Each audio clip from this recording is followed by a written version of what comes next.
Hello বন্ধুরা, Jagriti and ফ্যামিলিতে তোমাদের স্বাগত। হ্যাঁ, ঠিক ধরেছো। আমার আগের যে ভিডিওটি আমি তোমাদের দেখিয়েছিলাম ভীমাশঙ্কর থেকে পুনে এবং পুনে থেকে আমার তার অগ্রবর্তী যে জ্যোতির্লিঙ্গ দর্শন এবং মাঝখানে সিদ্ধি শনি সিঙ্গাপুর, সেই ভিডিও আমি নিয়ে আবার এসে গেছি। আমরা ভীমাশঙ্কর থেকে পুনেতে রাত্রে স্টে করেছিলাম। পুনেতে একটি স্টেশনের সামনে হোটেলে ছিলাম। রাত্রে স্টে মানে খানিকক্ষণ, রাত 12টায় ট্রেন ছিল। এটি হলো পুনে স্টেশনের ছবি। আমরা বেলা 12টা নাগাদ পুনে পৌঁছে যাই এবং রাত্রে আমাদের ট্রেন ছিল। আমরা পুনে স্টেশনে খানিকক্ষণ কাটানোর পর আমরা পরের দিন ঔরঙ্গাবাদ পৌঁছে যাই এবং ঔরঙ্গাবাদ থেকেই আমরা কৃষ্ণেশ্বরের উদ্দেশ্যে রওনা হয়। সকালবেলায় ভোরবেলাতে আমরা কৃষ্ণেশ্বর চলে যাই। কৃষ্ণেশ্বরে গিয়ে আমরা সেখানে খুব ভালো করে পুজো দিই এবং কৃষ্ণেশ্বর মন্দিরে যাওয়ার আগে আমরা যেখানে ছিলাম, আমরা রেলের রিটায়ারিং রুমে ছিলাম। তো পুনেতে এসে ঔরঙ্গাবাদে এসে আমরা যে রিটায়ারিং রুমে ছিলাম তার ছবি আমি তোমাদেরকে দেখাচ্ছি। এখানে আমরা দুটি রুম নিয়েছিলাম, ভীষণ নিট অ্যান্ড ক্লিন এবং খুব ভালো ছিল।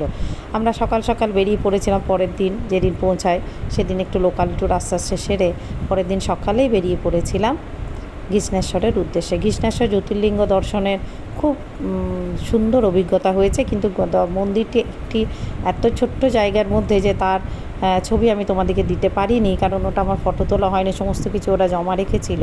কিন্তু ফেরার সময় আমরা কৃষ্ণেশ্বরে থেকে ফেরার সময় আমরা পৌঁছে যাই আমাদের ঐতিহাসিক এক বিশাল বিখ্যাত জায়গা, সেটি হলো ইলোরা কেভ। অজন্তা ইলোরা নাম তোমরা শুনেছ। সেই ইলোরা কেভে আমরা পৌঁছে যাই। এখন তোমাদেরকে আমি ইলোরা কেভেরই ফটো দেখাচ্ছি। ইলোরা কেভের মধ্যে একটি জায়গা আছে, আমাদের দেখলে যে 20 টাকার নোটটি আমি তোমাদেরকে দেখাচ্ছিলাম, সেটি এমনি 20 টাকা দেখাবার জন্য দেখায়নি। সেই 20 টাকার নোটের পেছনে যে পিকটি রয়েছে সেটি এই ইলোরা কেভ থেকেই নেওয়া। নিশ্চয়ই দেখতে পাচ্ছ খুব ক্লোজলি। যদি দেখো 20 টাকার নোট এবং তোমাদের হাতে যদি এখন থাকে, তোমরা সেইটার সাথে ম্যাচ করে দেখো, এই ছবিটি ইলোরা কেভে দেখা আছে। যেমন 200 টাকা নোটের ছবি আমি তোমাদেরকে আগেও দেখিয়েছিলাম, যেটা আমরা আমার আগের ঘোরার মধ্যে তোমাদেরকে আমি দেখিয়েছিলাম যে 200 টাকার নোটের পেছনে যে ছবিটি আছে সেটি যেমন এক সাঁচির বৌদ্ধ স্তূপের সাথে মিল আছে, সে ইলোরা ওখান থেকে নেওয়া হয়েছে। তেমনি 20 টাকা নোটের পেছনের ছবিটি এই ইলোরা কেভ থেকে নেওয়া হয়েছে। যেমন পুরনো 20 টাকা নোটের ছবিটি আন্দামান, আমার সেটাও ছিল, তখন তো অত ভিডিও করতাম না, তাই ওটার যে ছবি সেটি আন্দামানের রস আইল্যান্ড থেকে নেওয়া হয়েছিল।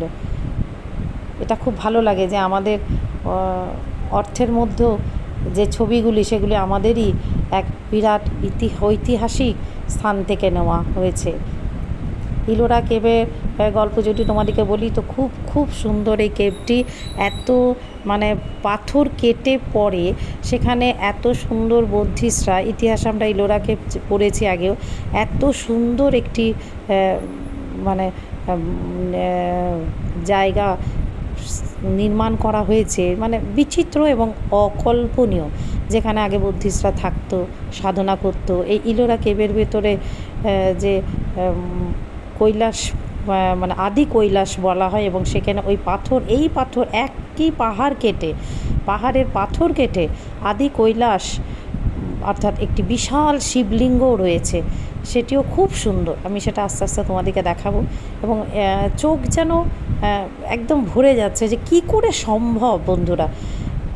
অদ্ভুত, অতুলনীয়, কোনো কিছুই যেন আমরা এখন এই প্রজন্মের ছেলে মেয়েরা বা যারা আমরা এখন তো অনেক অ্যাডভান্স টেকনোলজি বা অনেক কিছু খুব সহজেই যেন হয়ে যায়, কিন্তু তখনকার দিনের মানুষের যে কি ব্রেন এবং কীভাবে পাথর কেটে পাহাড় কেটে তার মধ্যে বাসস্থান করা এবং সুন্দরভাবে সেগুলি নির্মাণ করা, সত্যিই খুব অদ্ভুত, খুব খুব সুন্দর।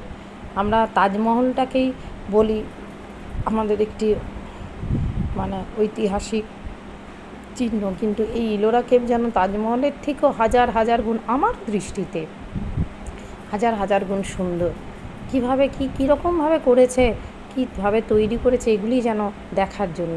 তা ইলোরা কেভটা যত তুমি দেখবে, ইলোরা কেভের মোট 13টা পয়েন্ট আছে। 13টা পয়েন্ট গোটা পাহাড় জুড়েই এইভাবেই পাথর কেটে কেটে কেটে কেটে নির্মাণ করা হয়েছে জায়গা, থাকার বাসস্থান, মন্দির নির্মাণ করা হয়েছে। গুহা, কেভ মানে তো গুহার মধ্যে থাকার আগেকার দিনে থাকতেন।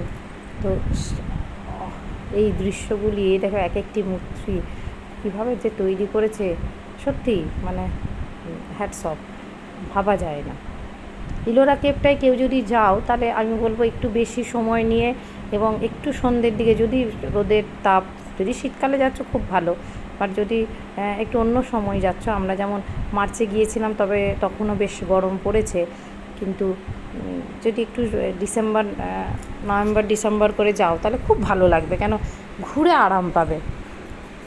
গরমের ইয়েতে আমরা যে সময় গেছিলাম সেখানে একটু গরমের তাপ ছিল ঠিকই, তবে আমরাও ঘুরেছি খুব ভালো। তবে শীতকালে ঘুরলে আমার মনে হয় যেন আরও বেটার জিনিসটা তোমরা এনজয় করতে পারবে। ঘৃষ্ণেশ্বর জ্যোতির্লিঙ্গ আমাদের খুব ভালো লেগেছে, যেটা ছবি আমি পরবর্তীকালে হয়তো তোমাদের পোস্ট করব আমার পরের ভিডিওতে। তবে ঘৃষ্ণেশ্বর জ্যোতির্লিঙ্গেরও একটি গল্প আছে, যে ঘৃষ্ণা নামে একজন মহিলা, তার তিনি শিব পুজো করতেন এবং তার শিবের প্রতি ভক্তি, এবং তার বড় যা তার ছেলেকে যখন কেটে তিনি প্রত্যেক দিন একটি করে শিবলিঙ্গ তৈরি করে জলে ভাসিয়ে দিয়েছেন, এবং বড় যা একদিন ঈর্ষার কারণে তার ছেলেকে কেটে ওই যে জলে উনি শিবলিঙ্গগুলি ভাসাতেন সেই জলেই ঘৃষ্ণা ছেলেটিকেও ভাসিয়ে দেন। পরের দিন সকালে যখন যথারীতি ঘৃষ্ণা পুজো করতে বসেছেন বাবা শিবের, এমন সময় তার বৌমা তাকে খবর দেয় যে এই জলের মধ্যে লালকি ভেসে আছে, দেখছে তার স্বামীর মৃতদেহ।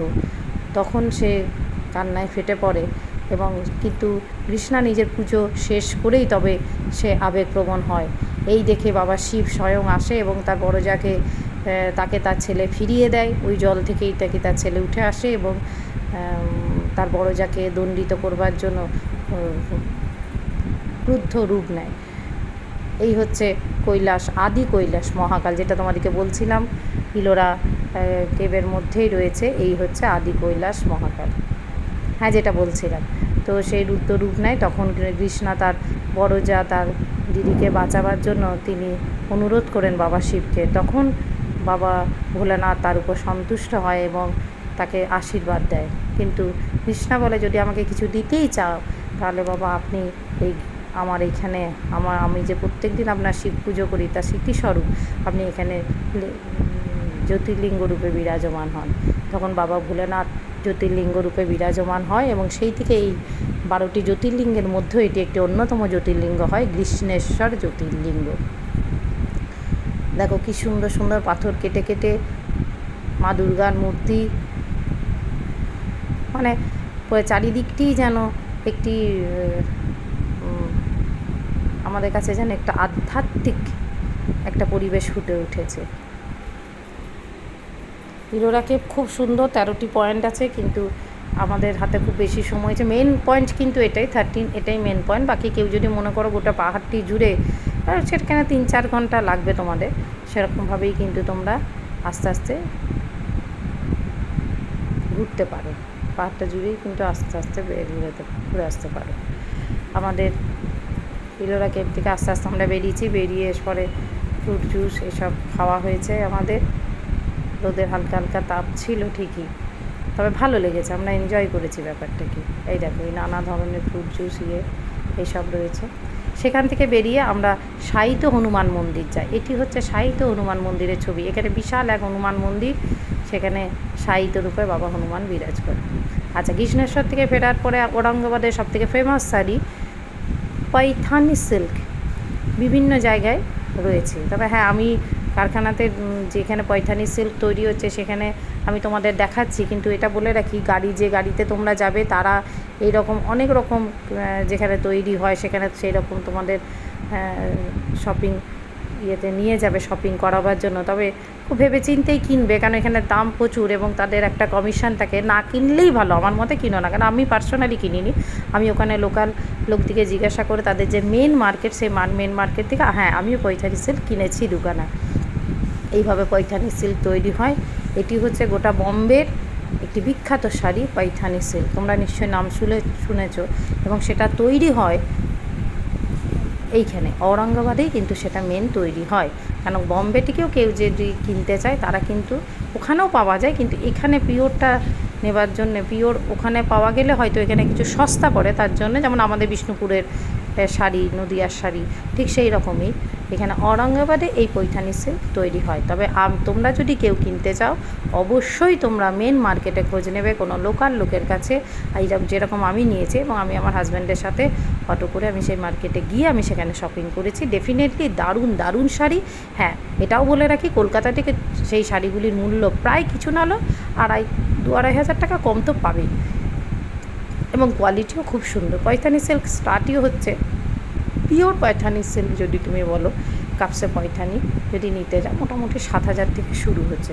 বাকি ইমিটেশন পৈঠানি সিল্ক অনেক তুমি পাবে 2,000 2,500 এমনি পাবে, কিন্তু পিওর যেগুলো সিল্কের ওপর সেগুলো।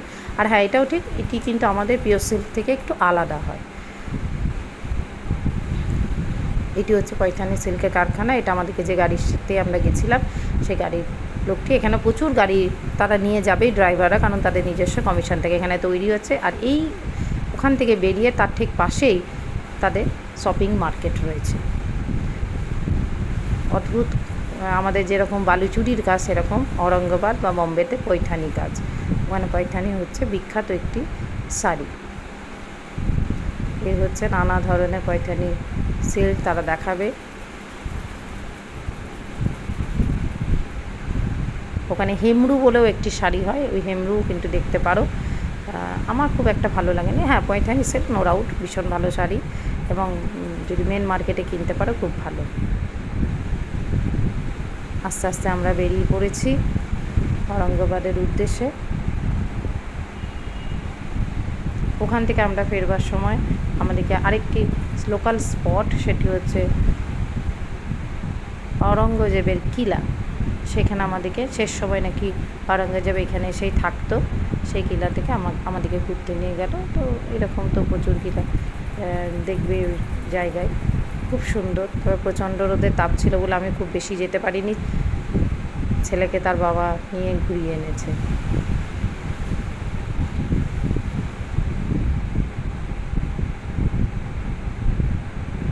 ছেলে আবার খুব মনোযোগ দিয়ে দেখছে। আমরা ঔরঙ্গাবাদে 2 দিন ছিলাম। ওখান থেকে আমাদের নেক্সট ডেস্টিনেশন ছিল সিডনি।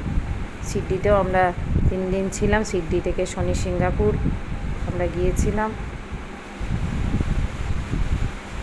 এবং সেইখান থেকে আমার পরের ভিডিওতে আমি আস্তে আস্তে সেগুলি তোমাদেরকে দেখাবো। সেই সিডনি থেকে আমরা গেছিলাম নাসিক। ওখানে আমাদের শেষ জ্যোতির্লিঙ্গ, অর্থাৎ 12টি জ্যোতির্লিঙ্গের শেষ জ্যোতির্লিঙ্গ, এবং আমারও শেষ জ্যোতির্লিঙ্গ দর্শন। আমার 12টি জ্যোতির্লিঙ্গ তোমাদের সাথে আস্তে আস্তে আমি শেয়ার করেছি আমার অনেক আগে ভিডিওতে। কেদারনাথ, এবং সবগুলো পারিনি, আস্তে ওগুলোও পরে করবো, সে তখন আমার ছেলে খুবই ছোট। বৈদ্যনাথ ধাম, কাশী বিশ্বনাথ এগুলি আছে। তবে আমার ঈশ্বরের ইচ্ছায়, বাবা ভোলানাথের ইচ্ছায় সেগুলো অনেক আগেই হয়ে গেছে।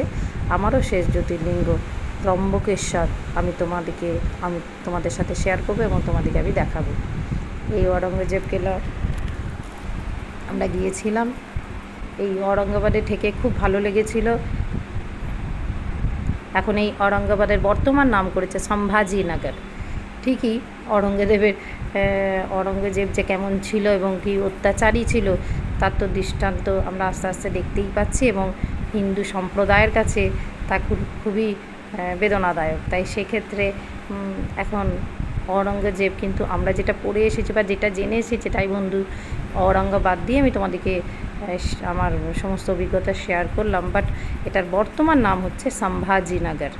তোমরা যদি যাও এখন প্রত্যেক জায়গায় দেখতে পাবে সম্ভাজিনগর নামকরণ হয়েছে। ঔরঙ্গাবাদের এখন নতুন নাম সম্ভাজিনগর।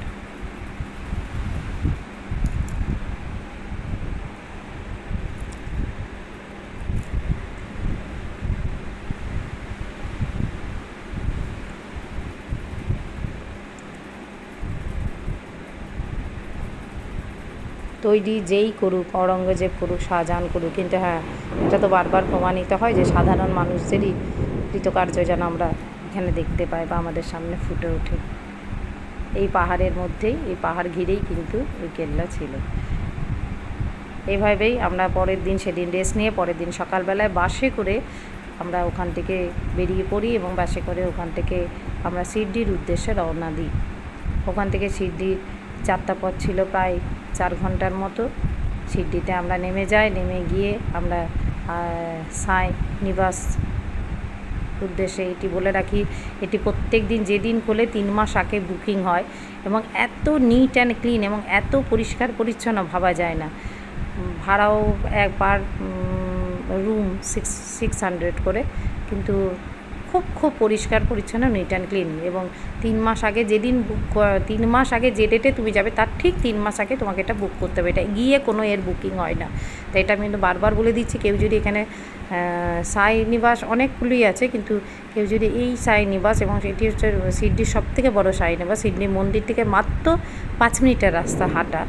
তো এইখানে যদি কেউ বুক করতে চাও অবশ্যই সাই নিবাস তোমরা বুকিংয়ে করো।